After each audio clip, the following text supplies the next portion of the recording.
Syederalun 30 foto dipamerkan di area Bandara Internasional Sultan Iskandar Muda Blang Bintang, Aceh Besar. Foto-foto ini adalah karya anggota Pewarta Foto Indonesia yang direkam khusus di wilayah Kabupaten Aceh Besar.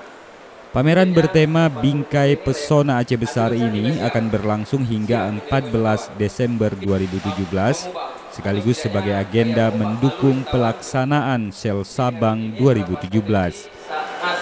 Sabang Sel itu banyak sekali teman-teman yang hadir ke Aceh. Aceh Besar sebagai pintu gerbangnya Provinsi Aceh tentunya sangat tepat jika mengambil momen ini untuk memperkenalkan potensi yang ada di Aceh Besar seperti yang ada di foto ini, Pak. Bapak tadi saya. Aceh Besar.